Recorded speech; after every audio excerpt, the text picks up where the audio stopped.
Good evening, everyone. Good evening, sir. Okay, so I'm starting my Kali Linux.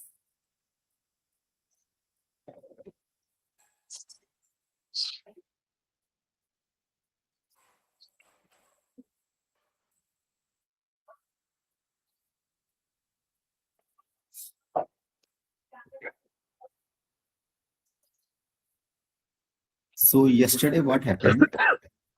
I already told you that each and every user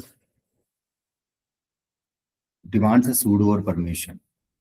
So by mistake, the sudo or permission has been removed from the Kali user. And if the sudo or permission is not there, so the complex commands would not be run by the local users. And I forgot the Kali Linux username password also. So what I done, I actually break the password of the Linux of the root user, and then after that log in with the root user. It provides the sudo permission to the Kali user.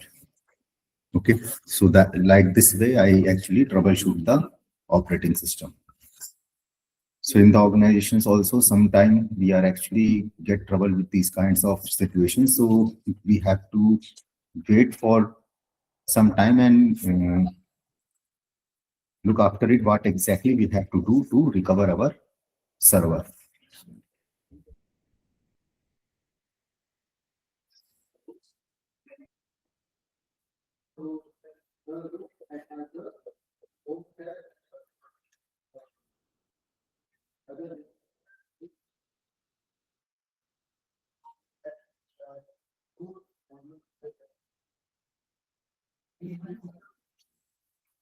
Fine.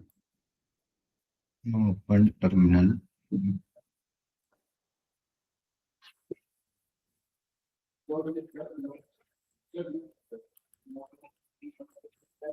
Sudo space icon Kali. Now error message is removed. I am able to work with the Kali Linux operating system. Fine. Now yesterday, where we covered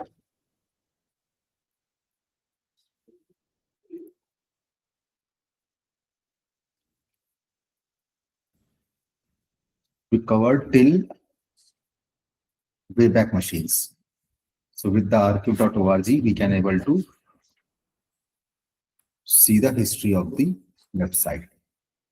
Now, today, I'm telling about a website.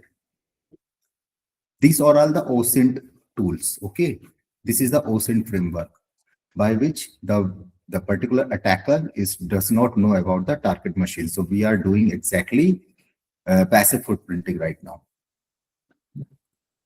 MXToolbox. Okay, so I opened the website MXToolbox. So with the MXToolbox, we can able to find out the informations about the DNS. Whose mic is open? Pranav, your mic is open? No. Okay, so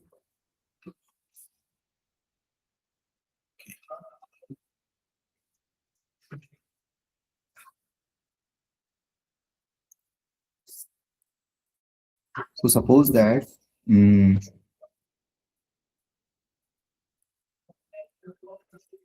Aspire Vision Tech.com. Okay. MX means a record which is actually provided by the DNS.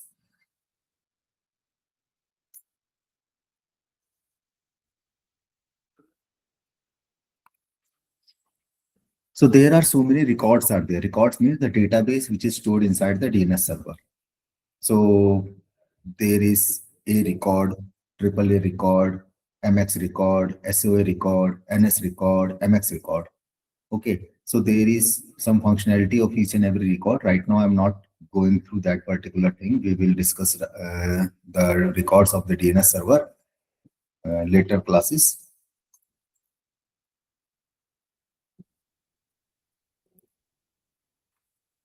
Right now, we are only seeing what are the records it will show if we check the domain name over here.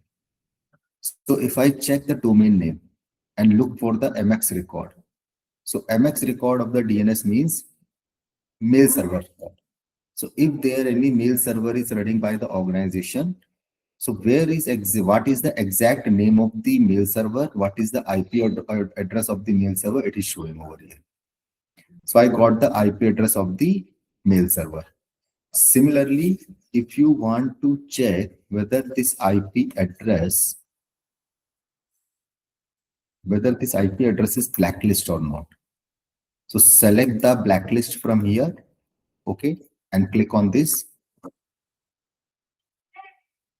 Yeah, this particular IP address is blacklisted in one of the kind. If we are telling them ignore, best in class, okay. Okay, so we can able to check here whether the IP address is blacklisted or not. Okay, so only one particular criteria that IP address is blacklist, while other all are the safe. If we want to check block list, so same, it is showing about the block list also. And in MX record, it is actually showing one more thing.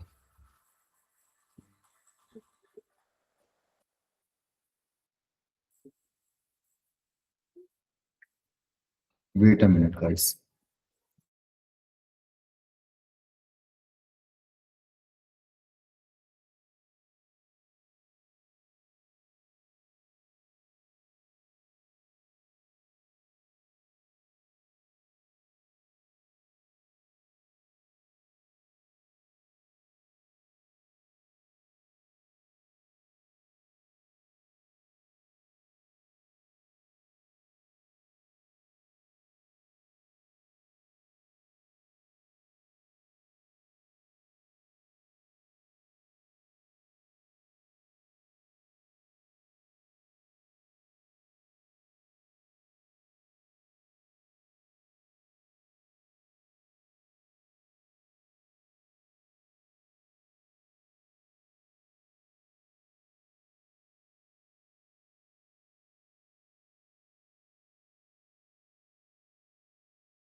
Okay.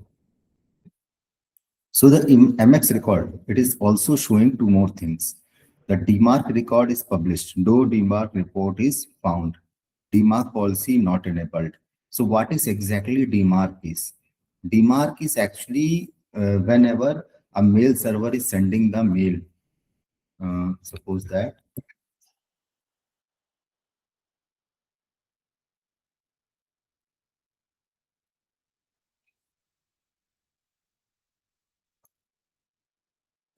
Suppose that I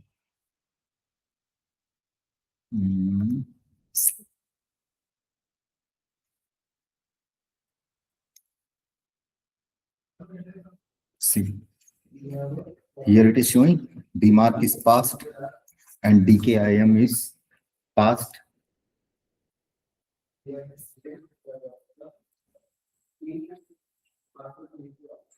So it should be passed. The SPF should be passed. The DKIM should be passed and the DMARC should be passed. If these are not passed in your email ID, so it means there is some problem in the mail server who's actually sended you. That means the origination of the mail from the particular mail server, that is not right, that there is some problem in the mail server. It will show you if these three are not passed, it is showing fail. That means that particular mail is not safe. Okay, so that's why it is also showing you here that the DMARC record policy not enabled. It is recommended to use a quarantine or rejected policies to enable VIMI. It is required to have one of these at 100%. DNS record not found. Okay, so that means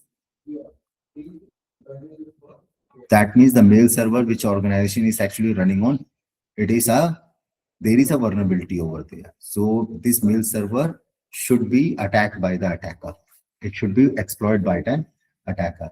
Okay, so like this we can able to see more and more information. Suppose that if I want to check DMARC lookup. Okay, so DMARC lookup published, no DMARC record found.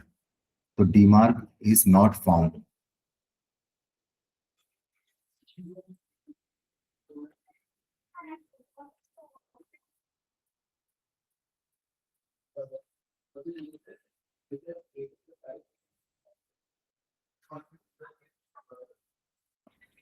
So DMARC should be passed. DMARC means domain-based message authentication, reporting, and conformance.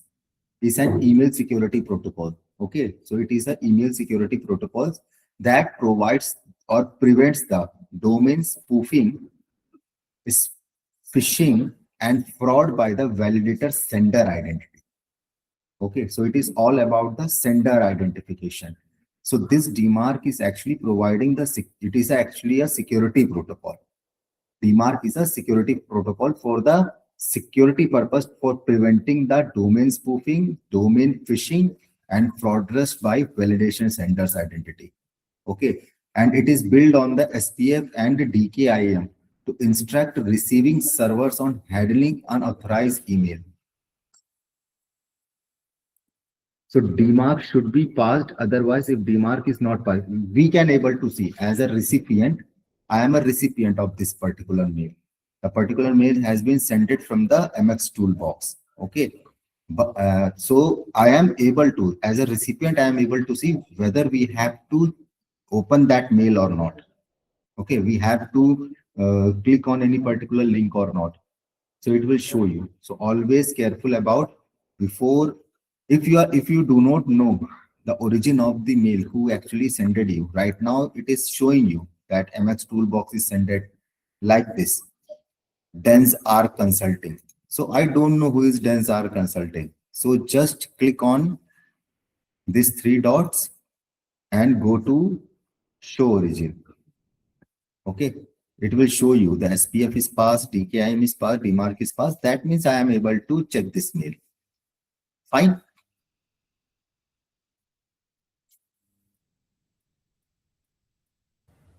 Sir ऐसा हो सकता है कि डीमार्क और जितने SPF वाले हैं वो अलाउ हो बट उसके बाद भी वो फेक मेल हो, ऐसा हो सकता है?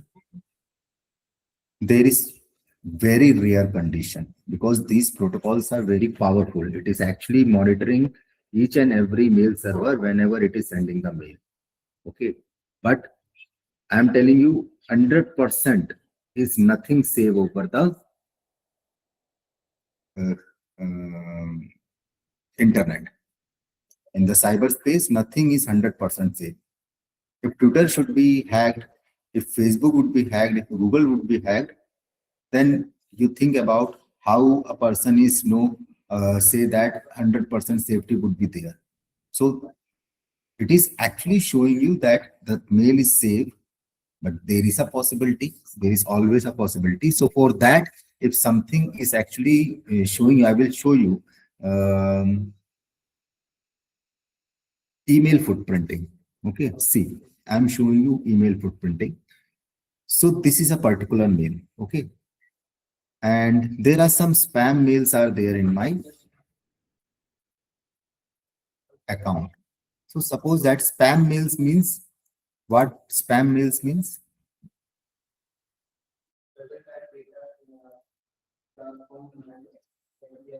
spam mails means the particular mail which is actually monitored by the Google server AI, and it actually it actually see that these particular mails from the sender who is sent those particular mail, the email ID is not validated, and the particular sender is not matching the sender which is showing over there, and the particular email ID which is actually showing, and from which particular server it is actually sent. All these experts are not matching with each other. So the Google AI is drop those particular mails in the spam section. So if you want to check those particular mails, just check it. Otherwise, delete it. But if we want to check whether the particular mail is valid or not, if the particular mail which is sent in the spam, sometime the valid mail is also sent into the spam folder. So how we can able to check it? This is known as email footprinting, okay, or DNS footprinting. So suppose that IITM, some mail is actually sent from IITM. The particular email address is IITM pravartak @ simply learnmailer.com. So let's see whether this particular mail is authentic or not. So just click on three dots, click on show original. Okay. So it is also showing the IP address from where the particular email is actually originated from, who actually sent it there. The sender's email ID plus the sender's IP address is showing over here. And if we go down, there are so many informations there about the mailing server. Okay, here also the IP address is actually there. So if we want to check it, Control F and find RECI.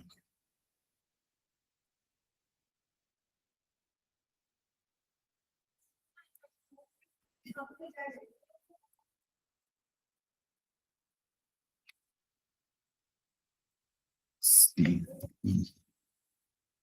So received by received. See, here also it is showing the IP address. Is both the IP addresses are same? Yes, both the IP addresses are same. Fine. Now what I'm doing, I'm copy this IP address from here and opening a particular website called viewdns.info. And in viewdns.info, IP location finder.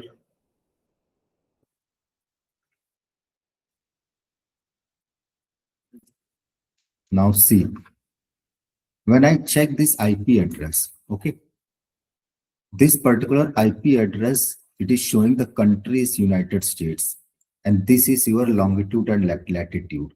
If I copy this longitude and latitude in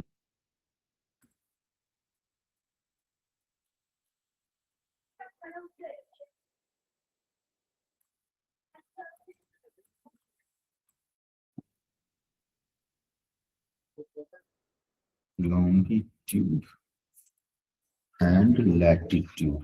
Latitude is this one. Okay, fine.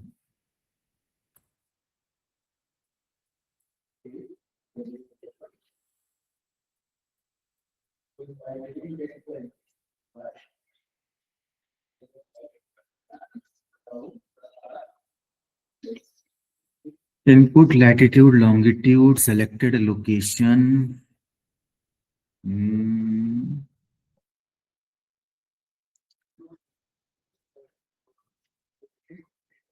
This is the exact location is.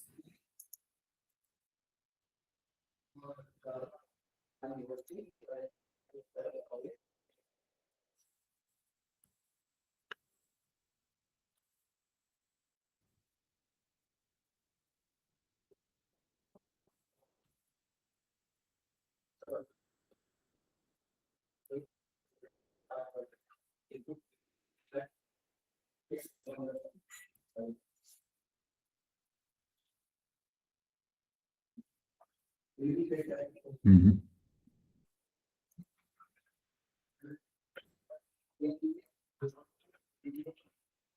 something.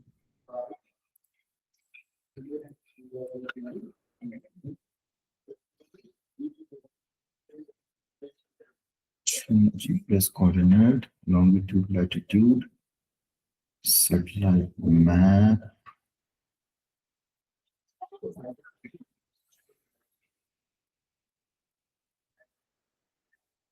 Assembly of God.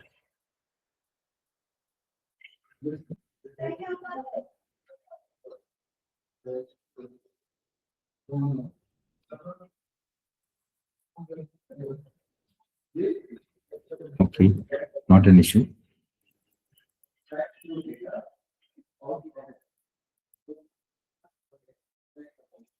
So it is showing the location. We can also find more informations. Chinese what is minus who is lookup. Okay, I'm checking with who is lookup. Control C. Who is lookup of the IP address.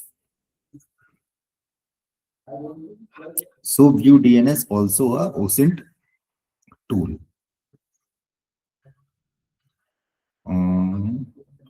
Aris who is net range is this one, CIDR this one, direct location,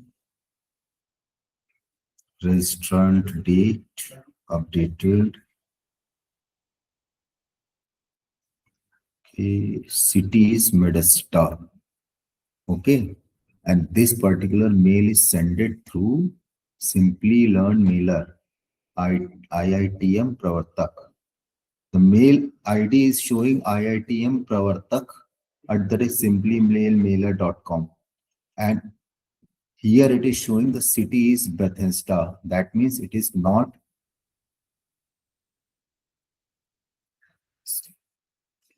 Sangma root suit. Anywhere it is showing any domain name regarding to the IP address. We are able to do that one now. Abuse @ spark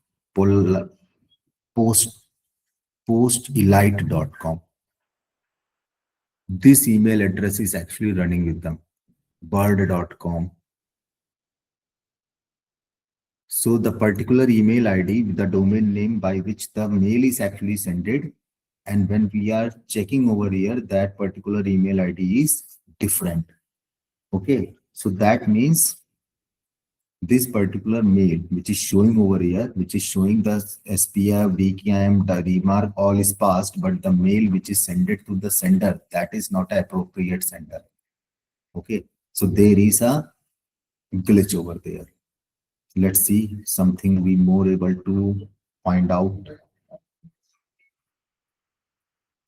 So we find the longitude, latitude of the particular server. We find out the location. We find out the domain name. Let's see something or more we can able to find. Trace route, view DNS, remote host, enter the host name or IP address. Okay, let's see.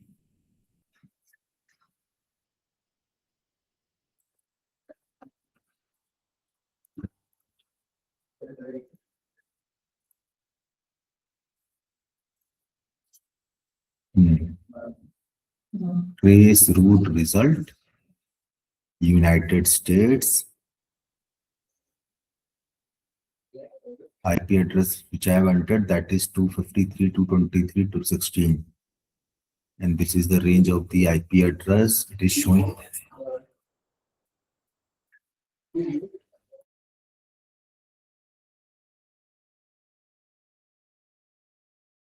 Wait a minute, guys.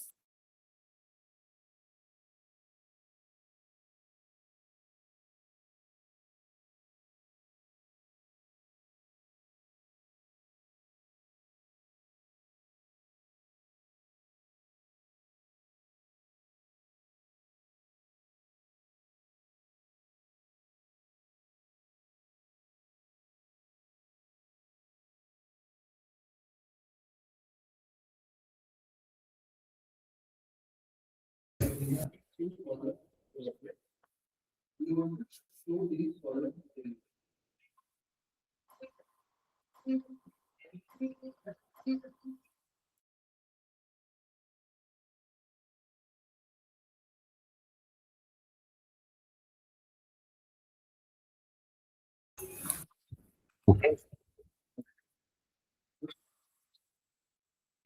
So it is showing the trace route of the IP address, and it's also showing that each and every location is from the United States. So it is not connected with any Indian space, not connected with any Indian city, not connected with any Indian state. Okay. So that means there is a strong possibility is there that the particular mail which is sent by the origin, that is not safe. Okay. Because the particular email ID and when I match with the particular IP address, that is not matching with each other. But all the SPF DMARC is passed.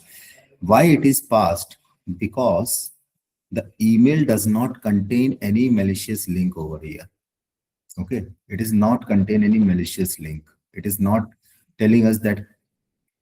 Now see, it is showing a enroll now, but we do not have to enter or click on this enroll now button because this mail is not safe according to the Google also. And when we check the particular informations of the email, we also find out the information which is actually sending over the origin mail. And when we find out, when we track it down, it is not matching with each other. Okay, so like this also we can able to do that. This is known as email footprinting. Fine.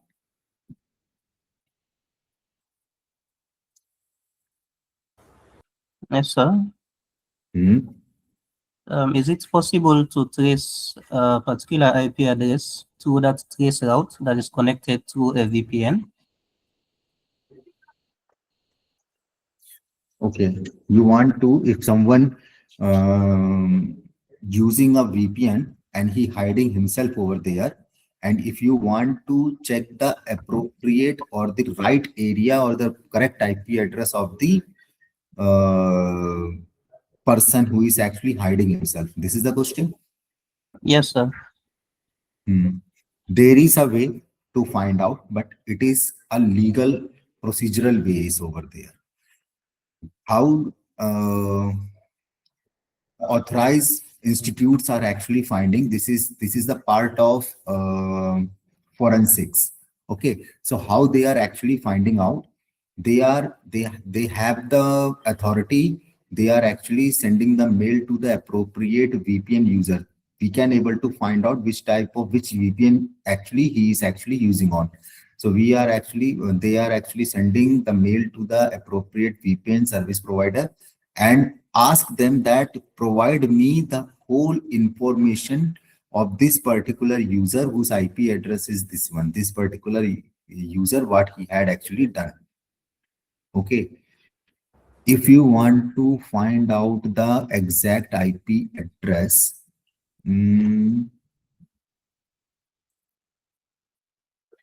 so this is the actual way. They are actually demanding at that appropriate time period. If someone is actually attacked on a particular server, which is a crucial server, which is related to some government body agencies, so their officers, the cyber experts persons, is actually mailing to the VPN servers and demanding at that appropriate time period who are the persons who is actually trying to entering to my network with the VPN. Give me the all detail about those particular IP addresses. Then he will able to match out, because if they find out the service provider, then they will easily reach out over there. If I'm going to check what is my IP, okay.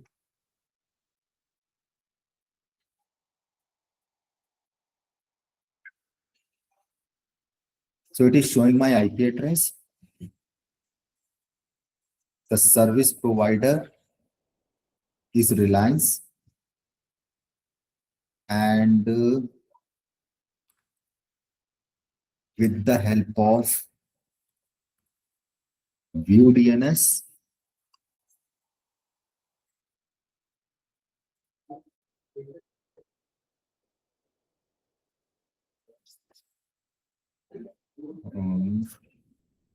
IP location finder.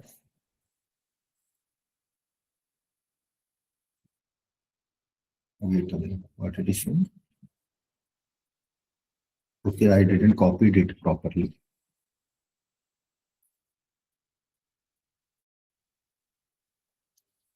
Copied it from here. Paste. It is showing Uttarakhand, city is Dehradun. So if they find out the IP address, if they find out the service provider, so like this, they can able to find out the service provider. And with the service provider, then they will ask each and every detail. So first they ask the detail with the VPN service providers. Then they are asking with the ISP service provider. Like this, they will able to find out from which particular city they are actually doing their task. And it is also showing the longitude and latitude of my current location. Okay. But directly, we do not have any authority. That's why the people are actually using the VPN, because VPN is hiding them and not showing their appropriate IP address. Okay, sir. Thank you, sir. Okay. So this is about MXToolbox, and we also learn about ViewDNS.info. Okay, whatever the domain or the OSINT framework which I am showing you, each of these particular website, you may also try it over yourself and check it whether the informations which you want to fetch you are getting or not. I know I am actually showing you those particular information which we know about it. Then after that,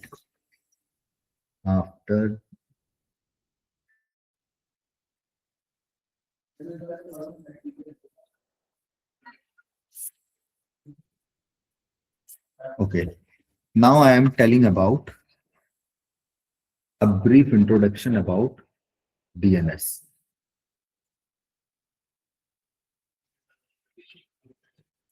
So what is DNS server? It's a domain naming system which maps every IP address to their respective names in the textual format. Okay. So the full form is domain name system. And the working of this service is to resolve the domain name to IP address and IP address to domain name. You can say resolve, you can also say translate. DNS server. It resolves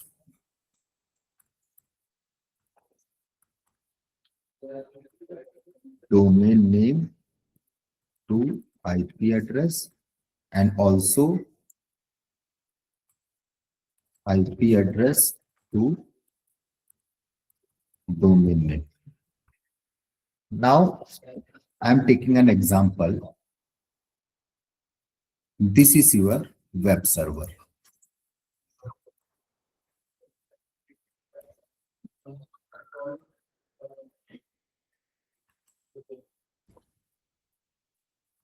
This is your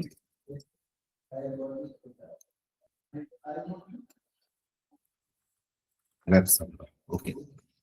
And this web server is connected over the WAN. That means it has public IP address. Okay. It is also connected with the internet. So it is in the cyberspace. And if a particular client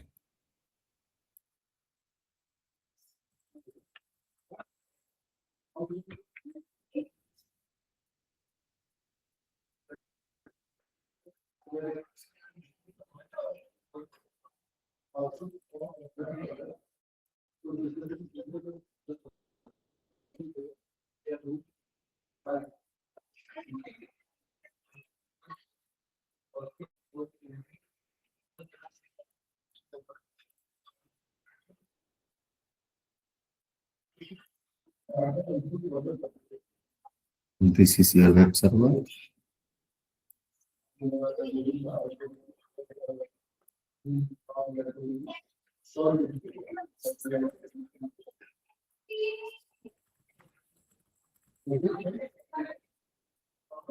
Connected over the WAN.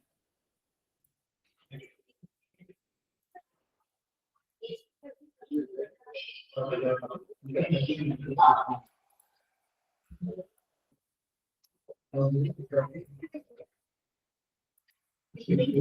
the client machine. Okay. This particular web server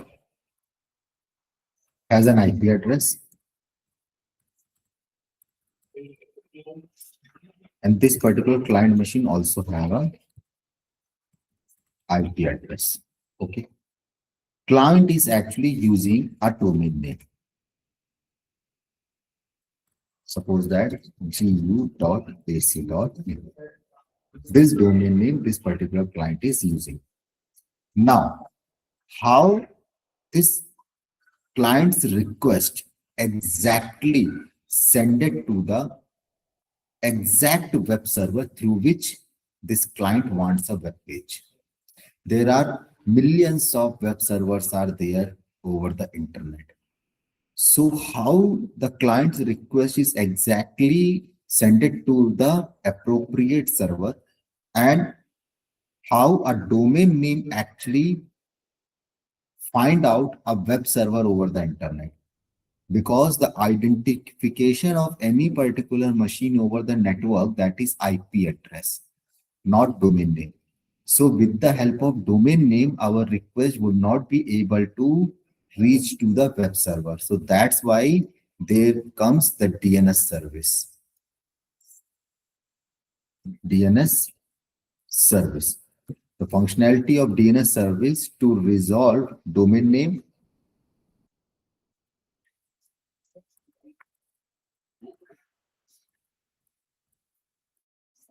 to IP address, whatever the IP address of the server is, and then again resolve IP address to domain name.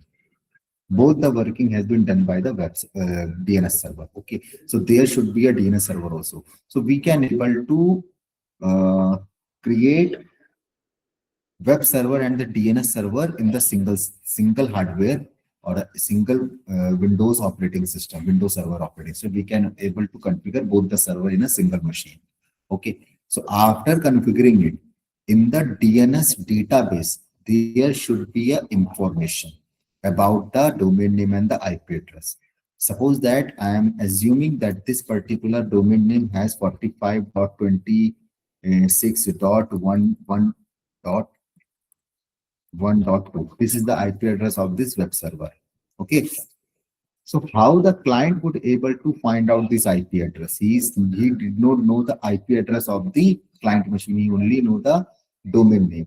So whenever you hitting the domain name, it actually, I'm telling you the procedure, how the DNS name is actually resolving and how it is actually sending to the web server, how it is actually finding the web server over the internet, how it is actually finding out the appropriate DNS server which has the information of this web server.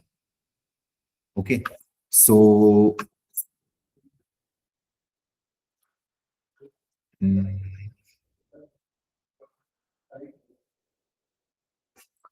this client has its own IP address. Okay, fine. So whenever he opens the browser, type the name, domain name in their browser's URL and press enter. So first process which would be happened, first request actually sended by the client in its own machine. It actually sending the request in its own machine and checking a particular file. The file name is host file. Okay, so I am showing you where the host file is actually stored in our machine. In C drive, Windows,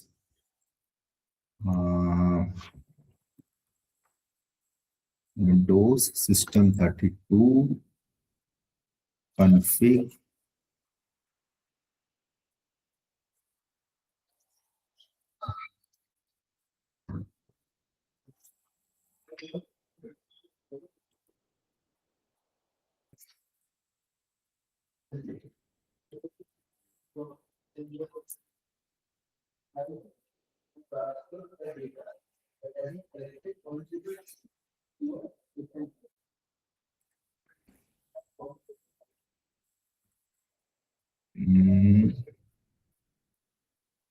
drivers, etc, and host file.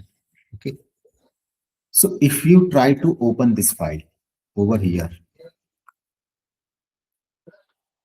it opened here. Here, if you are going to enter any particular, if you are going to edit this file and provide any information over there, suppose that, see, right now, if I try to open gu.ac.in, this website is running. Okay, it is running absolutely fine. Now, suppose that if I'm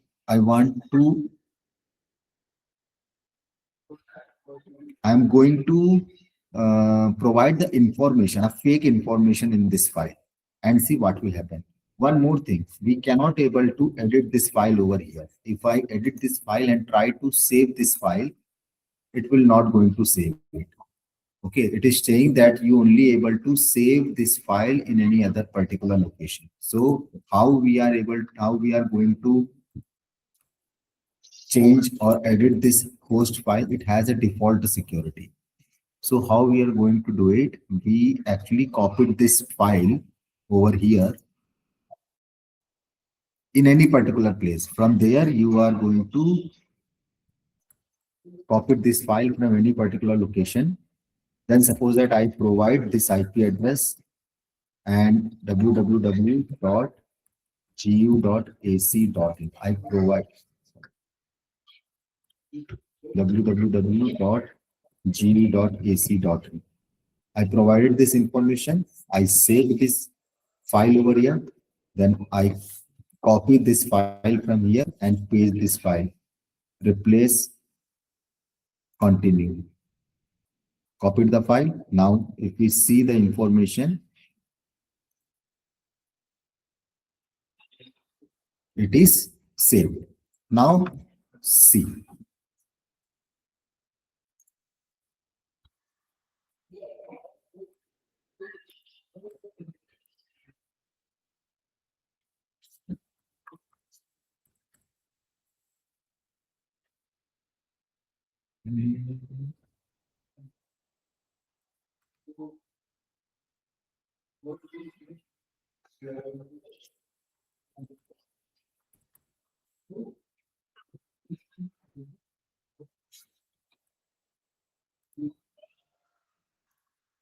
Wait a minute. Let's check whether it is working or not.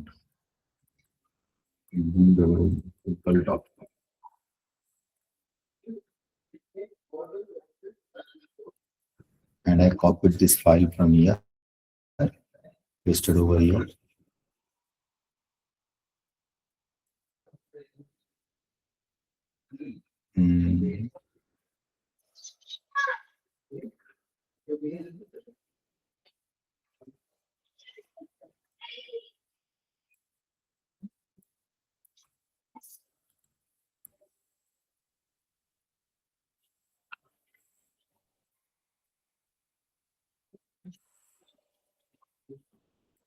So see, Google website is now not working. It is not opening up. Similarly, in gu.ac.in, I think so, we do not have to provide www over there. So that's why it is not matching. See, now Google website is not working. Why? Because whenever this client, I am the client, I try to access the google.com website, I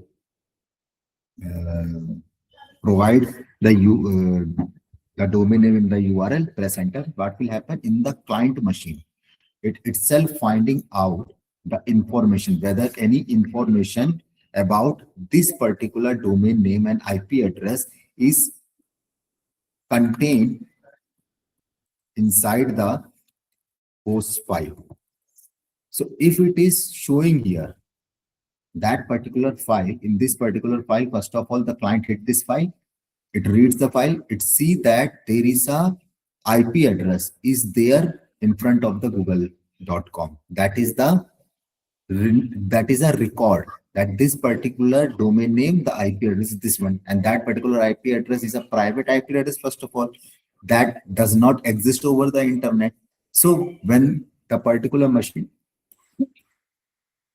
try to send the request to an appropriate sender on that IP address, that particular sender does not exist. So that's why my particular site would not be browsed it. Okay. Now, if again I'm going to open the file and remove the information and then copy the file from here and save in the appropriate location. And now if we try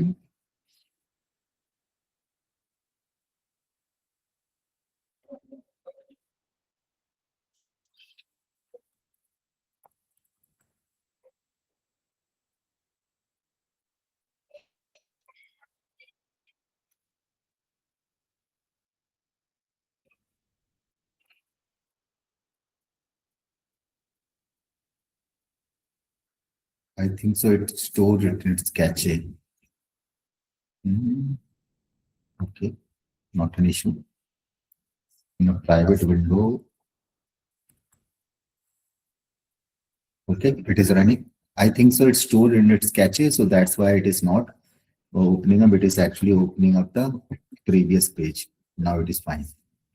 Now the website is open. So what is the first procedure? First procedure, it is actually checking in its own host file. If it find out the record, the domain name and the appropriate IP address, then it will send the request on that particular machine. If in the host file, the information is not there, then what will happen?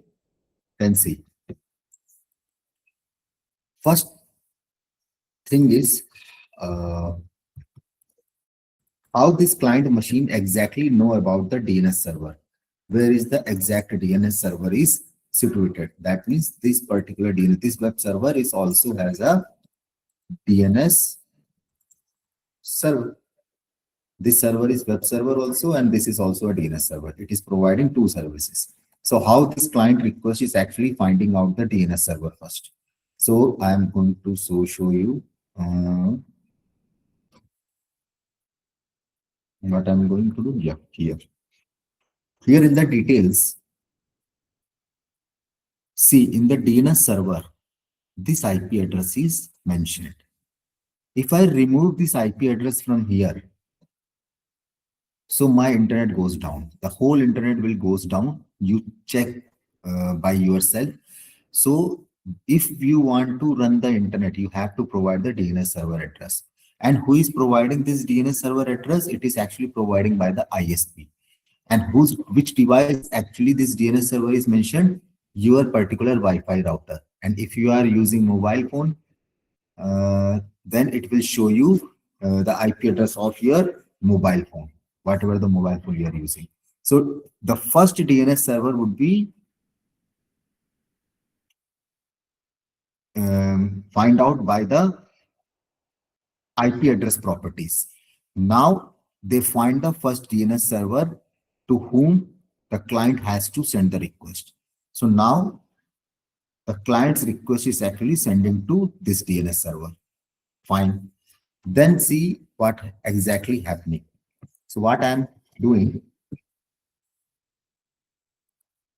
you guys know about the command called traceroute. Tracert, okay, TRACERT, tracert command, and google.com. Suppose that I show you my public IP address, I showed you my private IP address, okay, I showed you my DNS server address. Now see, first request is sent to the GeoFiber local HTML.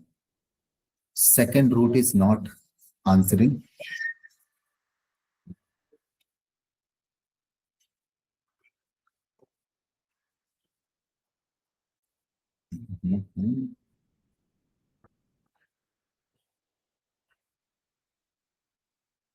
It is showing IP version 6 addresses everywhere. So,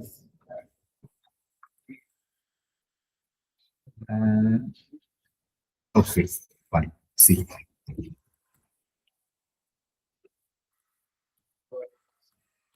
Trace root google.com. Let's see. First request is sent to, this is the Google 30 ops is actually using. Now see, the first request is sent to this IP address. This IP address is my DNS server IP address C. Okay, so first is check in the client's host file. When it not find out the client host file any information, then it's sent to the DNS server. Okay, then this DNS server exactly send the request outside from the network, and then finding out the appropriate DNS server where the information is actually stored. Okay, so how the DNS server, this ISP's DNS server is going to find out the appropriate DNS server. So there should be a criteria, there should be any way over there. So it is actually going to finding out the root DNS server, authoritative DNS server. Okay, by finding out the authoritative DNS server, then that authoritative DNS server is going to find out in its database where exactly the DNS server of the appropriate domain is located. So see here, it is find out the appropriate domain name. From here, it is actually going to find out the appropriate DNS server of the domain name. When it find out the appropriate DNS server, then the client's request is hitting to the DNS server. In this DNS server, there should be a record of the particular domain name and the IP address. When the DNS server finds out and it actually verifies the IP address, got the IP address, then the request will be sending directly to the IP address. When they got the record from the DNS server, it's actually find out the IP address, then sending that particular request to this particular IP address, which is exactly the web server's IP addresses. When the client request successfully send it to the web server's machine, then the web server receive that particular request and then reply to the client. So this is the exact. And one more thing, how the authoritative DNS server exactly find out the DNS server. Authoritative DNS server, how the authoritative DNS server find out the actual DNS server to whom the domain name is actually related. It is actually finding out with the NS record. Okay, so I will tell you each and every record one by one. So the authoritative DNS server is actually looking to the NS record.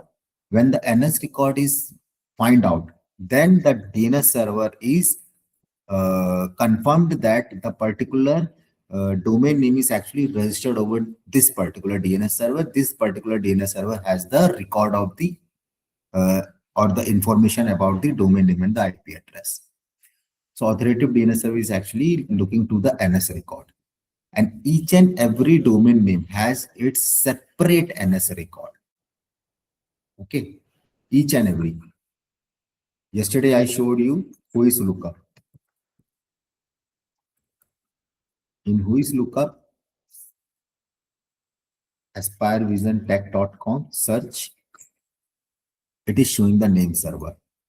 Okay, so this particular name server is actually mandatory for the authoritative DNS server. Authoritative DNS server know the name services which is running over the internet. And if that particular authoritative server finds the name server, where is exactly the name server is. So who is actually providing the name server? I am telling you who is exactly the provider of the name server. The domain service provider. Whoever the domain service provider, he is actually providing you the name servers. Okay, got it? So any particular website, whatever the website is running over there, if it is, suppose that Big Rock is the service provider. So there is a login panel of the Big Rock is there for the organization.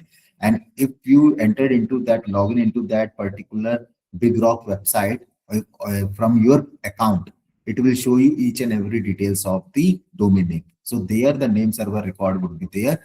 That particular name server is actually providing the request to the actual or the appropriate DNS server. Why? Because the DNS service also provided by the domain service provider, as well as if you do not want to use the domain service provider DNS server, so you can able to deploy your own DNS server on your own infrastructure. And you have to define that NS server over the domain service provider's NS server. Okay. So there is a,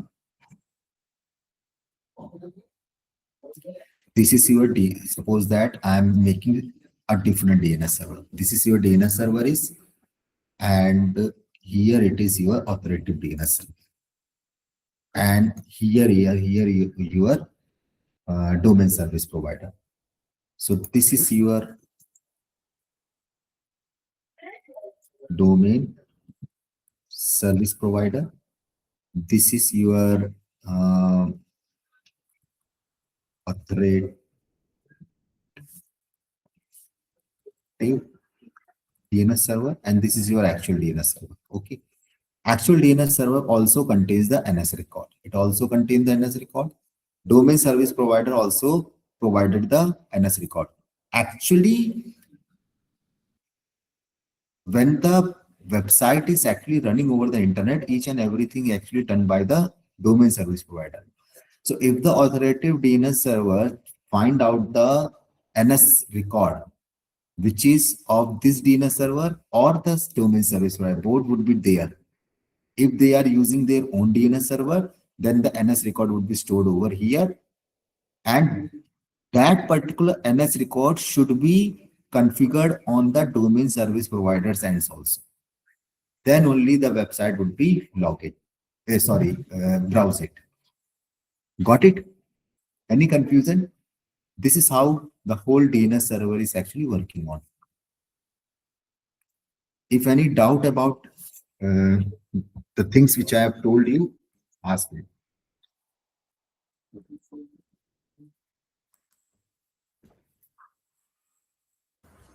So does the client interact with the authoritative DNS server, or is it only the user's DNS server? Repeat it. When we make requests to the internet, which of these domain servers does the client interact with? Each and every time, whenever the domain name is not actually find out where exactly the DNS server is. If it is easy to find out the DNS server, it will directly send the request to the domain service providers.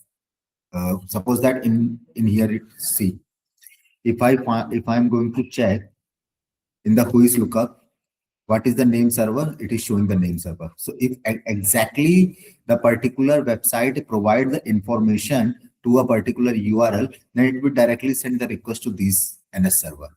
And if this NS server is not, if this NS server, wherever it is showing, if it is not working properly over there, then it will again send that particular request to the authoritative DNS server. Main aspect is finding out the actual NS server, where it exactly the NS server is.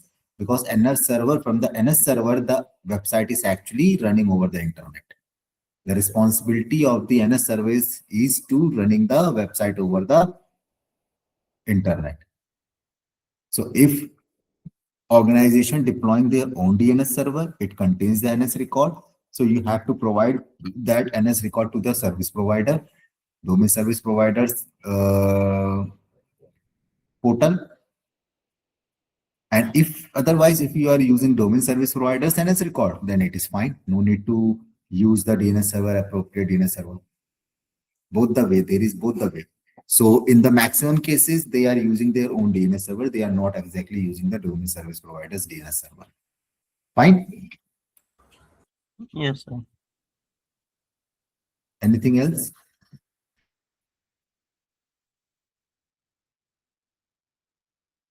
So if we talk about DNS service, there are some records which is stored inside the DNS server.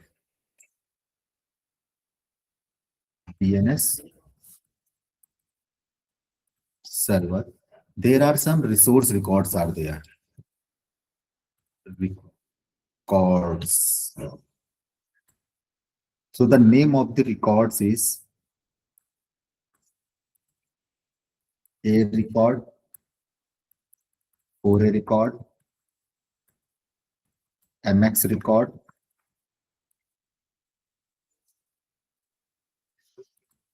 NS record, obviously, CNAME record,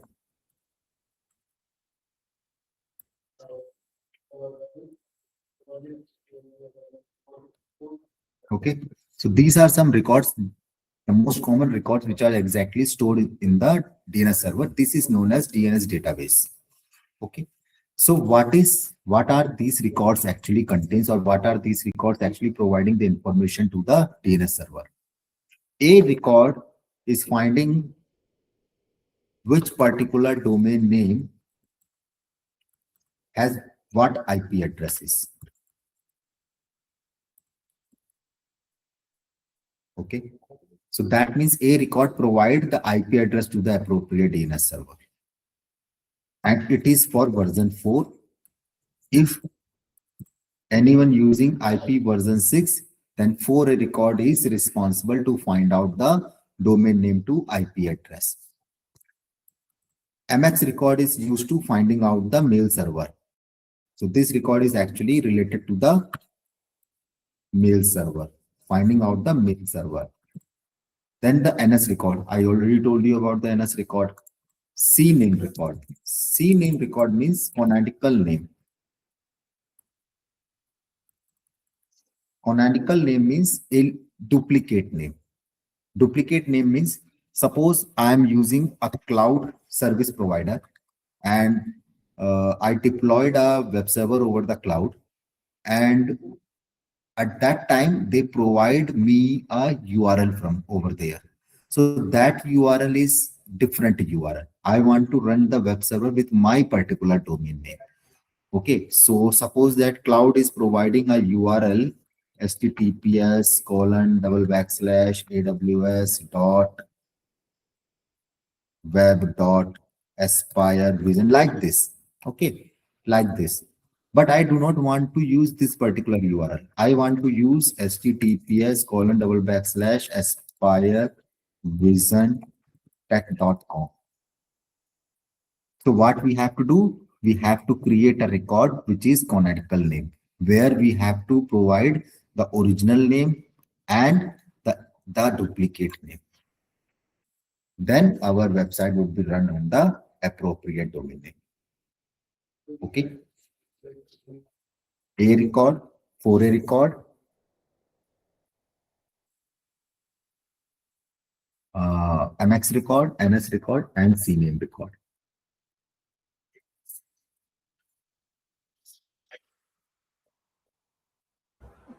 Can you go over the CNAME record once more? It's Canonical name means, suppose you deployed your web server over the cloud. This is your AWS cloud, suppose that. Wait a minute, I'm showing you. From here.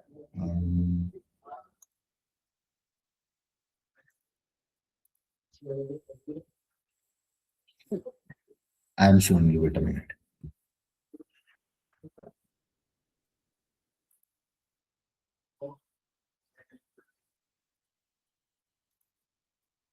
This is a cloud, okay, AWS cloud. So I am using it. I'm showing you what I'm exactly trying to say.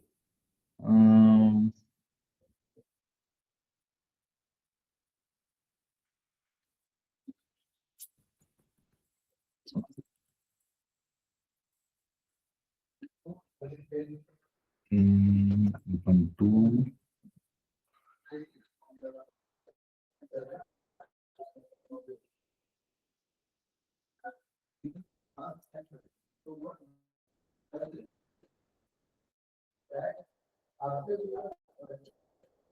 Keep there.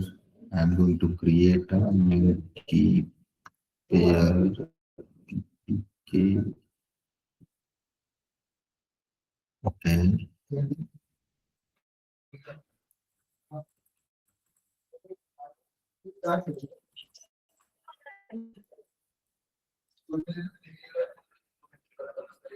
And create a security group. So I'm deploying a server over a cloud infrastructure. And I deployed a Ubuntu server. Okay. So it is creating. Within 2 or 3 minutes, this server would be ready. So we have to wait for a while so that this server will be ready. Then after that, let's see. See here. It is showing the public DNS is this one. Are you able to see this name? Yes, sir. So this is what is this one? This name is indicating The public DNS, sir. the public DNS. That means the service provider actually providing a DNS name to this particular server. Okay. But organization would not want to access the server with this URL because organization wants to access the particular web server through its own URL, own domain name. So in the DNS server, we have to provide the information to the DNS server so that if right now this particular server has the DNS name, this is the DNS name of the server, but we do not want to use this DNS server name. We want our own domain name. So canonical name, we are providing a record over there, which is called as canonical name. And whenever we are creating that particular record, it will ask you what is the actual domain name is. So from over there, we have to paste it this domain name information. Okay. It asks actual domain. Then it will ask the CNAME record. So in CNAME, we are going to provide aspirevisiontech.com. Okay, got it? Yes, sir. Thank you, sir. Like this. So this particular domain name, whenever the aspirevisiontech.com hitting, it will actually send the request to the DNS server where the CNAME responsibility of the CNAME is to find out the domain name, actual domain name. Then after that, that actual domain name is also contain an IP address. See, there is a public IP address is here. Here is a public IP address. Then what will happen? Then this particular CNAME record sends the request to see the record of the A record would be there or not. So with the help of A record, it will find out the actual domain name information. So it will find out the appropriate machine over the internet. Got it? Yes, sir. Yes, sir. Fine. Okay.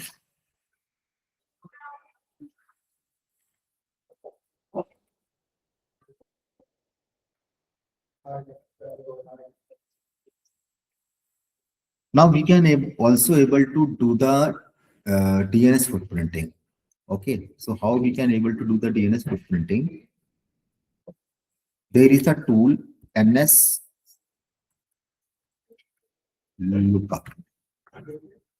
So type nslookup, press enter. Now I'm typing simply google.com, suppose that. So it is showing the IP address of google.com. aspirevisiontech.com. It is showing the IP address of aspirevisiontech.com. gu.ac.in. It is showing the IP address of gu.ac.in. Okay. So right now what it is actually showing, it is showing the A record. This is A record where it is showing the domain name and the IP address. Okay. If I suppose that copied this IP address from here and pasted over here,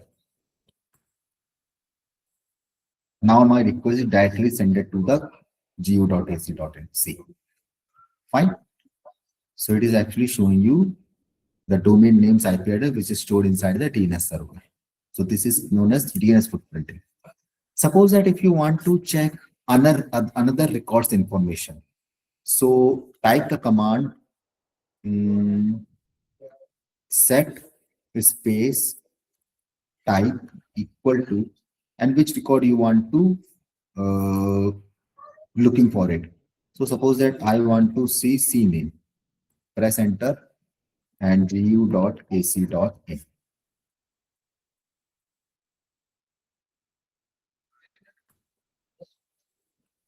See, this is the actual domain name. And gu.ac.in is actually CNAME. So this is the CNAME record. Suppose that if I copied this name and if I paste it over here, no, it is not running. Okay, it is not running. Fine. Because CNAME is actually configured. So this domain name is not rightly working. So this I told you, CNAME, about CNAME. Then set type equal to mx gu.ac.in.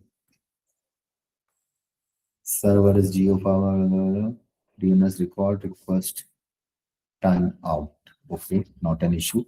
Set type mx aspire vision tech.com. So now it is showing the MX record. So what is the MX record is time of 2 seconds. Geopaper certain aspirevisiontech.com MX reference mail.aspirevision.com. So this is the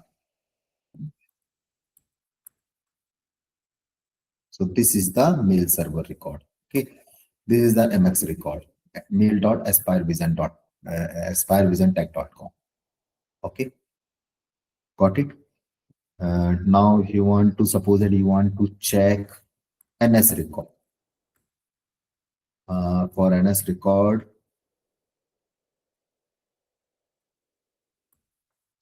this is the NS record, is showing the NS record. If suppose that you want to check, so this is the NS record of google.com. If you want to check the NS record of, so it is showing the Graphicira website's NS record. Okay. This is known as DNS footprinting. Got it? Yes, sir. So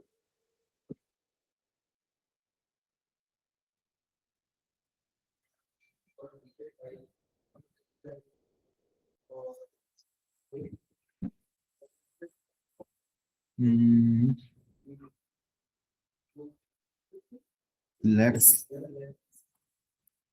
Rob. I'm trying it one thing. robtext.com.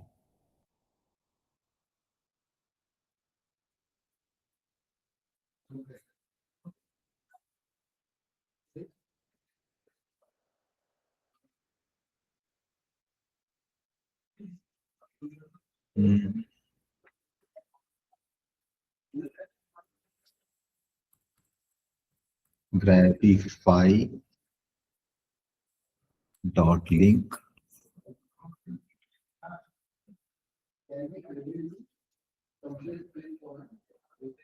Okay.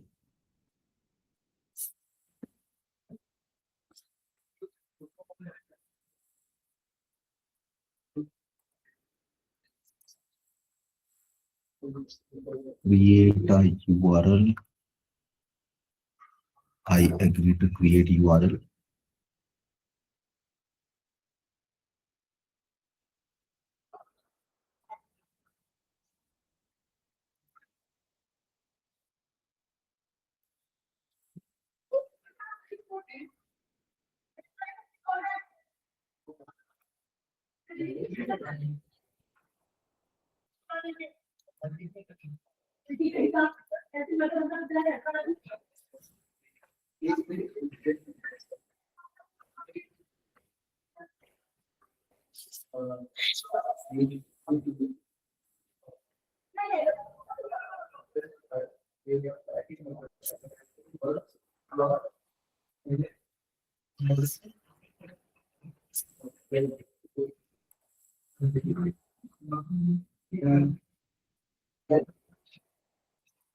Okay. Now see, I am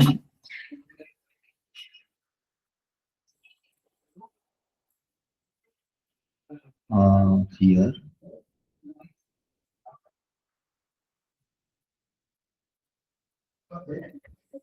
I'm sending you this link. Okay. So one of you copy this link from here and paste in your URL.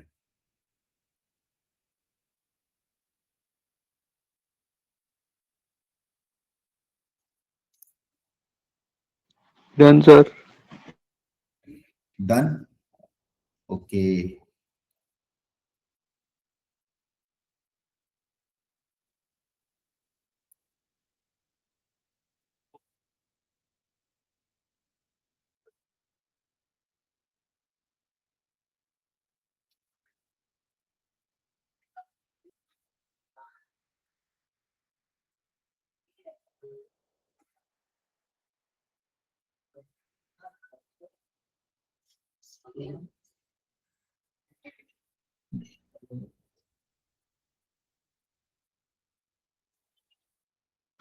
Okay, sorry.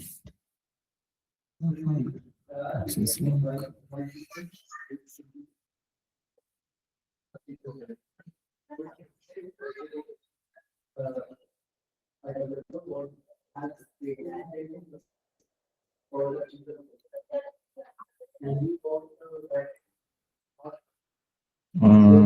Let's try with this link.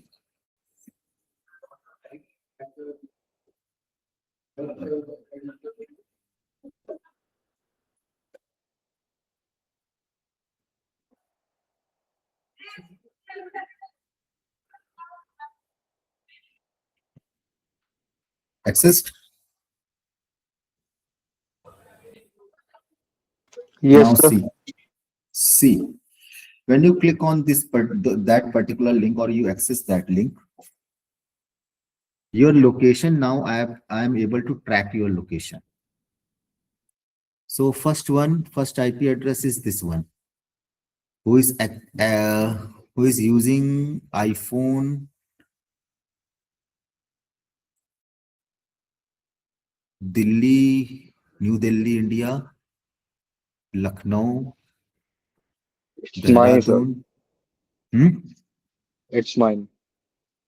It's your, someone is from Dehradun who is using Linux operating Yes. system.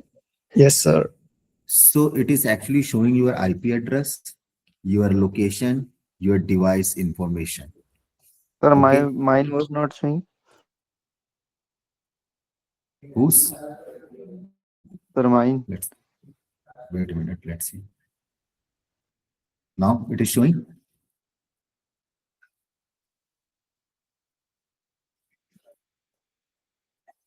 It is also showing the service provider's name also. So this is only a, I'm only defining your, showing you a particular demonstration. Okay. So how an attacker is actually going to do. So I provided a particular link which is actually saying when you see that particular link, it is a suspicious link. No one is going to click on this link. I know that one. But when the attacker is going to create a suspicious link, it is not like this. It is looking like an official link over there. So whenever you click on that link, see what will happen. So this is only a demonstration. Got it? What exactly a link would be exactly done in a backend. Okay. So like this also, the attacker is also using so many tools. And from where the attacker is actually getting those tools, actually, he is actually getting those tools from the dark web. Okay. So you heard about the dark web? Yes, sir. Yes, sir. Yes, sir. Okay. So from there, the attacker know from which particular site they actually got the appropriate tool to do the appropriate task. Okay. So if we do not know the name of the tool also, they will suggest us. So this is the exact tool, you will buy this tool, or there are so many hackers are there over there also in the dark web. If you ask the particular tool from them, they will give you the tool and they will ask a particular amount for a particular tool. So from there we can get each and everything. Okay.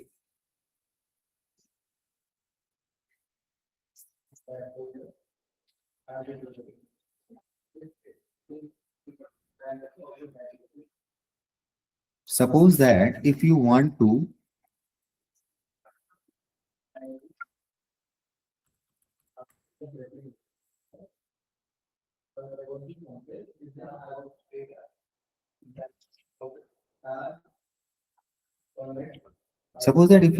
to find out someone's email ID password. So I am only using a free version of this particular site.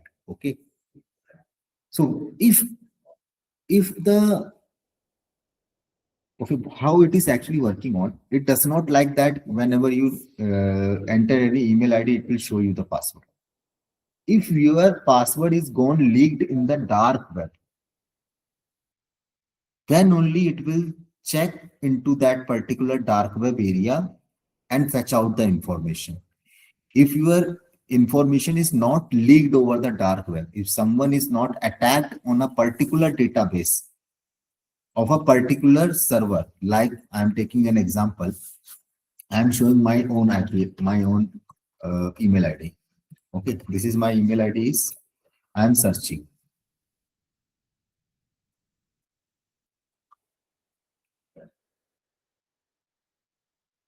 So my email ID is address, it is showing. Now see, from the big basket, somehow a particular time, the big basket goes hacked. The whole database goes hacked. So at that time, my email ID, which is linked with the big basket, whenever you are downloading any application, what you are exactly doing? Most of the time, you are actually using your email ID and pressing to the continue. It automatically authenticate the application with your email ID. So what will happen? Your email ID, your IP address, your location, what are the activities you are doing in your email ID, each and everything is actually monitored by that, or storing those information by the application who is providing you the application. Suppose that Zomato is there.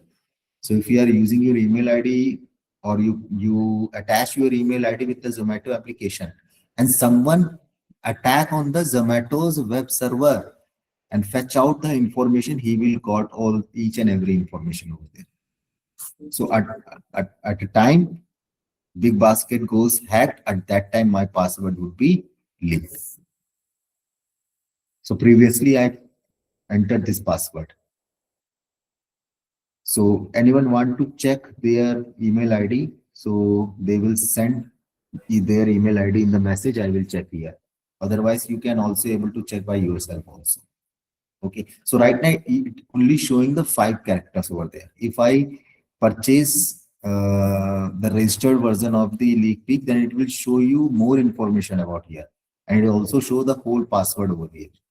So that's why there is a criteria. You also know each and every cyber expert is saying each and every 3 months, you have to change your password of each and every email ID. Whatever the email ID you are exactly using, you have to change the password of each and every 3 months. You have to change the password. Okay, so it is not like that whenever the attacker is going to attack on any particular target machine or a victim, he is not guessing the password. He actually know your password. He actually purchased the database from the dark web. He know each and every username and password. He do not need to guess it. Okay. So this is how the exactly the attackers are getting the information from the websites.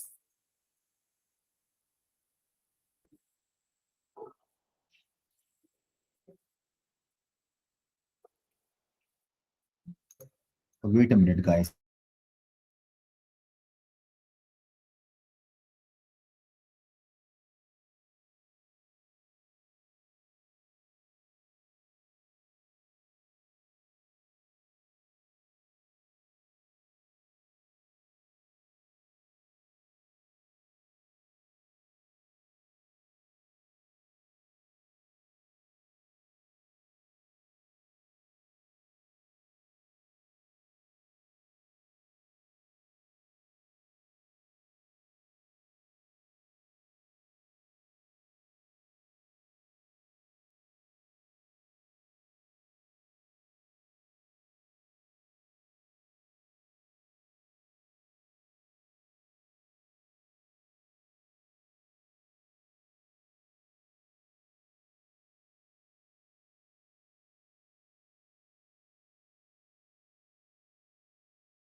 Um,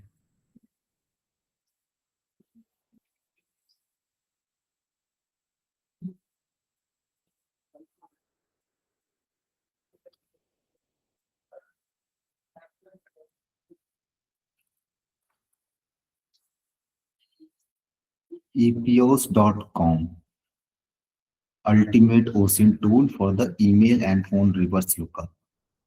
And suppose that I am providing the email ID.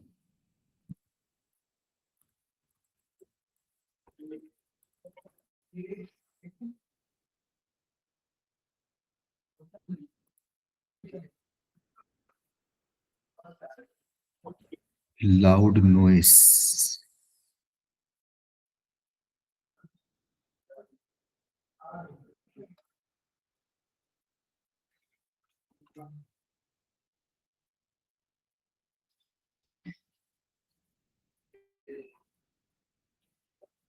So it is digging to my email ID. Let's see if some information would be fetched by him or not. Email address, two results. Sign up. This is the email ID. ID is there. Google Map information is there. Google Calendar information is there. Google Plus Archives is there. Let's see whether it is. Oh, sorry. See. My Google Map information. My Google Calendar information.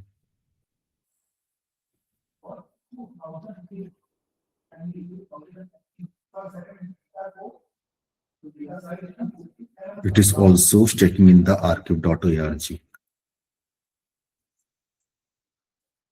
One URL has been seen.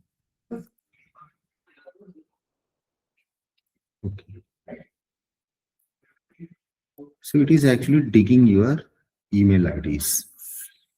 And if you sign up, then it will also show you some more information. Fine. With the help of epos.com. Then for the email addresses, there is one more website.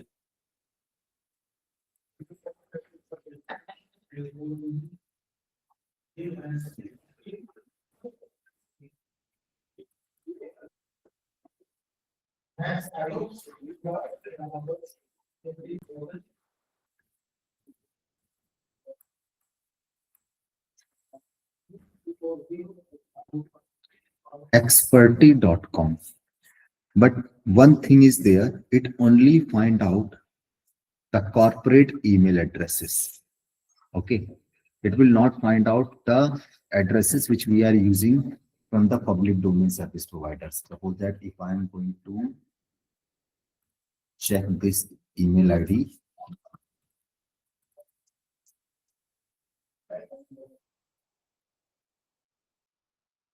it is not finding out. Okay.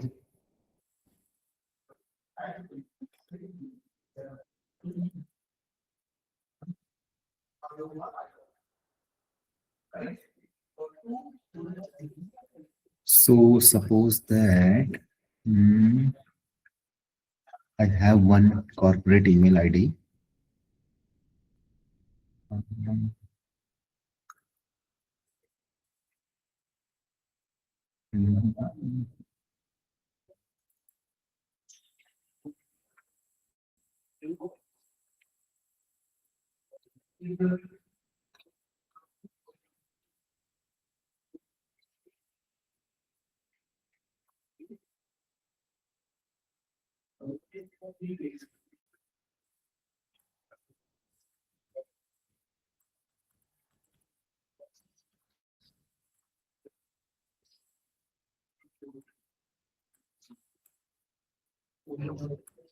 Let's see whether it will find out or not.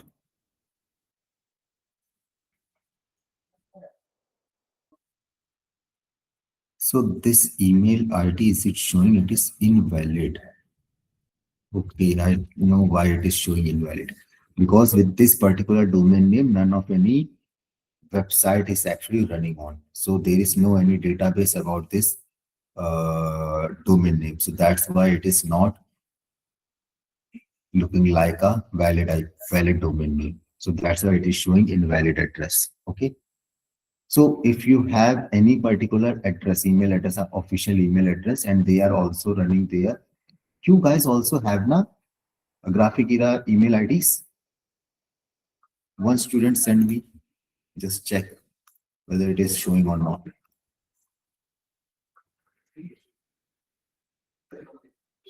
Not Gmail, the official email address of your Graphic Era, gu.ac.in, the domain name.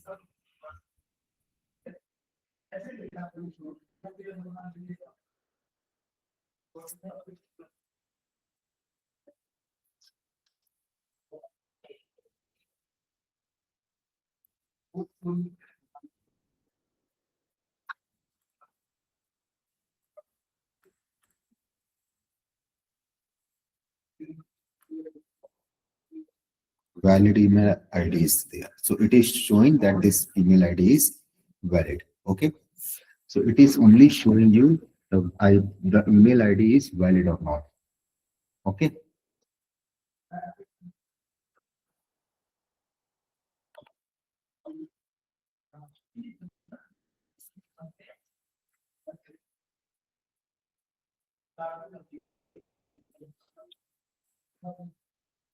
So our first topic, the footprinting, is completed.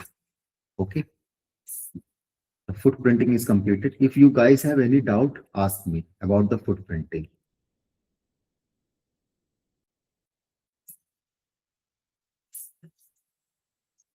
Any doubt regarding any particular stuff which I showed you today or yesterday? Or any doubt, any query?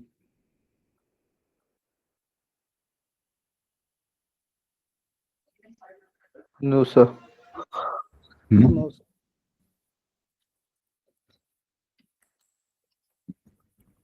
So we are starting our next topic, that is network scanning. Okay, so the network scanning is a active footprinting. Active footprinting means when we know the target, exact target, where is my exact target, what is the information of the exact target, and we are fetching out the information of the exact target. And that is known as active footprinting. So okay, so our topic is network scanning.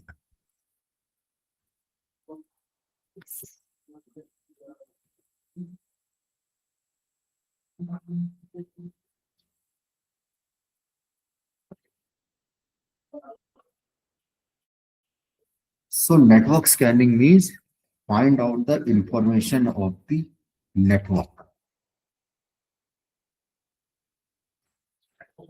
It means suppose that there is a network which contains or which were deployed so many machines over there, and so many servers are also there. So these, suppose that there are 50 machines are there. These 50 machines are connected in the infra.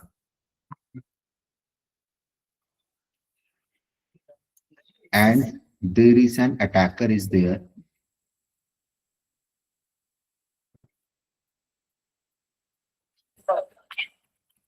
Attacker is there who want to find out the information about the network. How many machines are installed over there? How many networking devices are there? What are the IP addresses of those devices? If the attacker get 50 or 50 to 100 IP addresses, then the attacker is going to find out each and every IP addresses, which particular IP address belong to which machine, whether the IP address belongs to the network devices, whether the IP address belongs to the servers, whether the IP address belongs to the client. If the IP addresses are belong to the servers, what are the servers are running over there? Which particular operating system is running in that particular machine. So each and everything. This is known as reconnaissance. Okay, and we are doing the network scanning.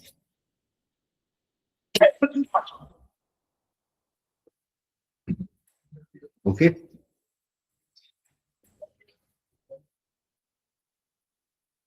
Yes, sir.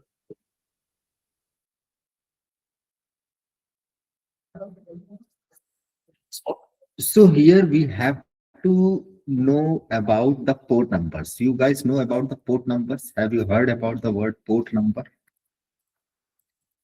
Yes, sir. So what is the port number?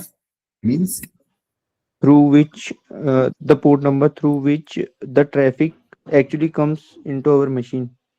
no, I am actually asking you what is port number defines. What is exactly the port number is?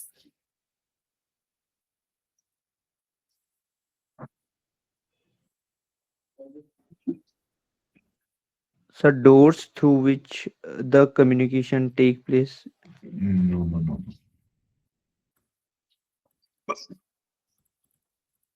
We talk about the protocols. Yes. Each and every protocol has its own port number. HTTP, suppose that. So the port number of HTTP is port number 80. HTTPS port number is 443. So this is known as port number. Each and every protocol, whether it is HTTP, HTTPS, SMTP, SSH, Telnet, DNS, DSCP, NFS, whatever the service which you are running in a particular server, that particular service is running with the help of protocol, and that particular protocol is exactly defines a particular port number. So how attacker is going to know which protocol is running with the help of protocol and the port number.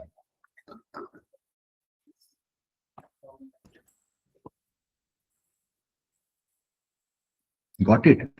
So there is a scanning technique called port scanning technique.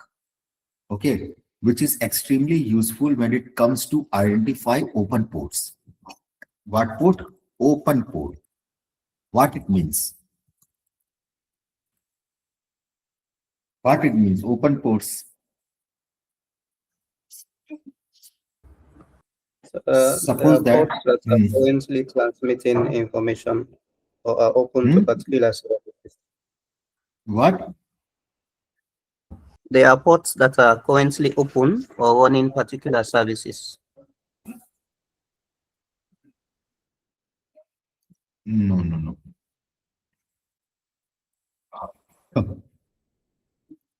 Suppose this is a web server, it runs HTTPS protocol. Okay, this web server running HTTPS protocol and port number is 443. Okay. And if this particular web server wants to expose himself over the internet, then he has to open the 443 port number. If it is not opening up the 443 port number, then the request of the clients are not able to get inside to the web server. Got it? So open ports means the particular port number which is open for the clients to enter inside the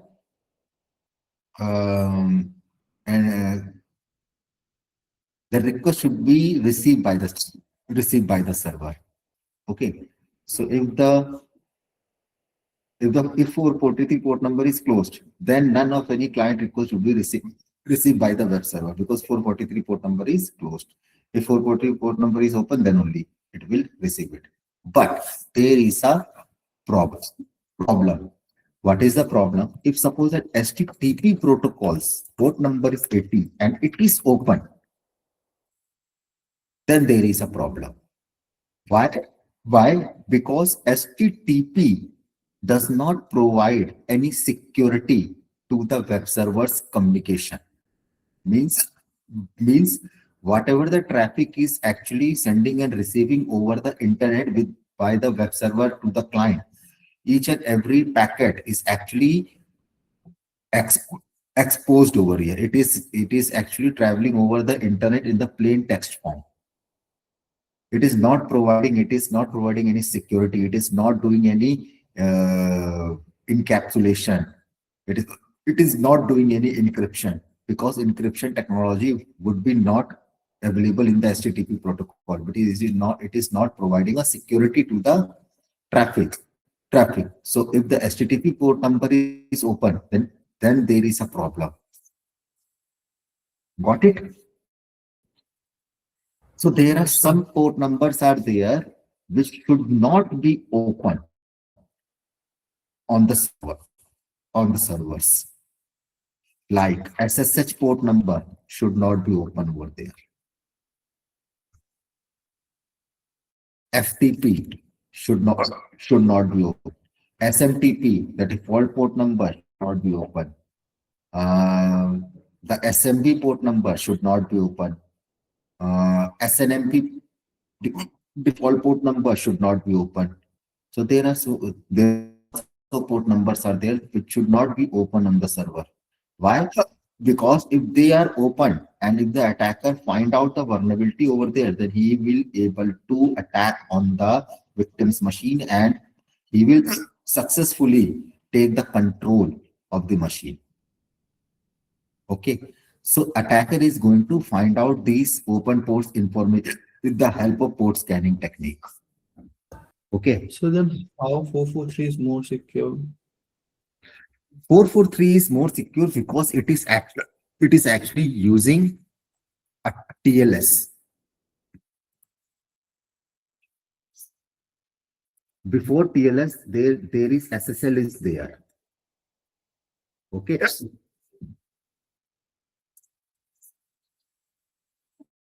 Before it is using SSL, secure socket layer. So many years they actually using the SSL over the HTTPS. providing the secure shell over the SSL. Okay, but what happened when the SSL launch new versions over the market, the attackers would know the vulnerabilities of the SSL. They can able to attack on the encryption techniques which the SSL is actually using on. So they will move on the TLS, transport layer security. So if the transport layer security version should be latest version is running in the server, then there is no any problem to open the HTTPS protocol or the 443 protocol, 443 port number in a particular server. But by chance, if the version of the TLS is not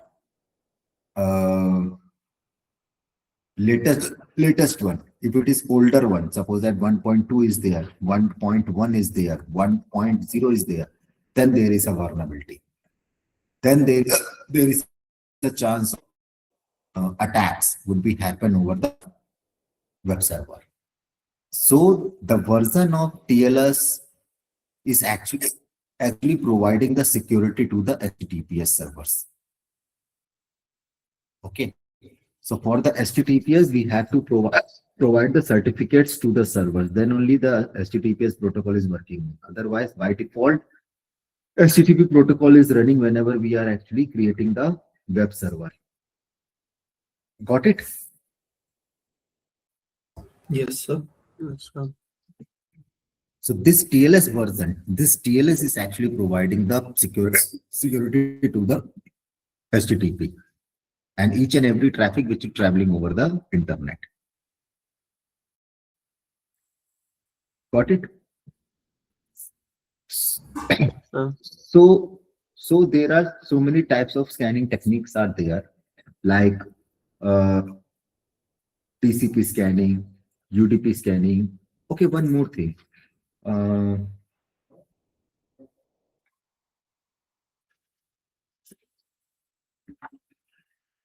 I showed you yesterday a command.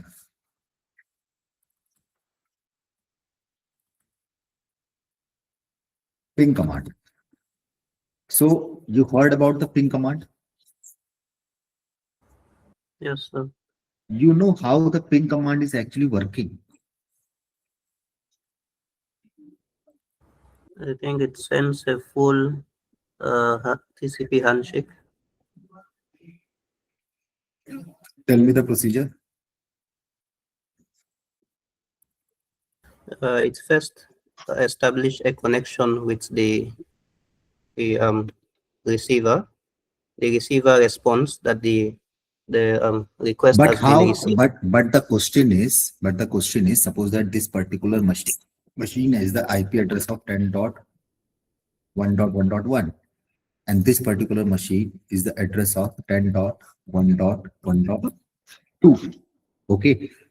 So how this machine would able to analyze that the IP address to whom the machine wants to communicate, it is actually configured on this machine.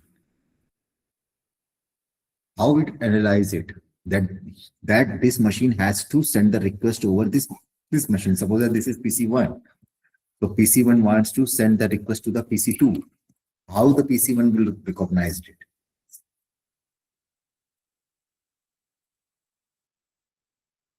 So this is my question to you, today's question.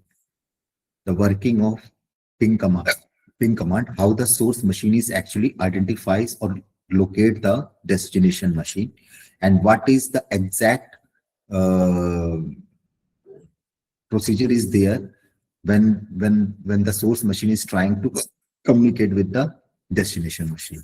Okay, this is today's question. So tomorrow when we will continue the class, try to find out the solution and tell me. Otherwise, of course I will tell you. That is not an issue. So can you repeat the question? Question is, suppose that this is PC1, and I am trying to communicate with 31.27. Okay, so when I press enter, how this source machine would initialize, where is this machine? Source 20.21.27 machine is exactly where the .27 machine is deployed. How this source machine would send the request to this particular IP address, how they will find out the particular IP address. And if they find out the IP address, then how the communication is actually establishing.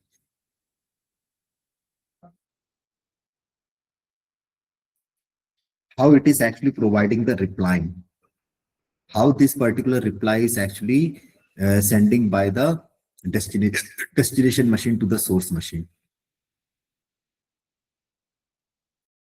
Because source machine does not know but the destination machine does not know about the source machine. So how the destination machine is exactly sending the reply to the source machine? Got the question? Means simple question is process of the ping command.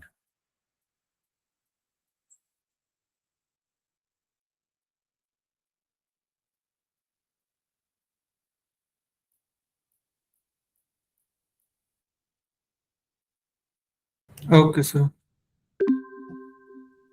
Okay. So we will continue the class now. Today is 24, tomorrow 25, then 26. Now the next class would be conducted on 27. I think so. Whatever it is, tomorrow is a holiday. That is not an issue. Tomorrow is a holiday. Tomorrow is Sunday. Day after tomorrow, 26th of January is there, Republic Day is there. So if the class is off, I will intimate you in the group. Okay? Okay, sir. Okay. Goodbye, everyone. Thank you, sir. I guess so.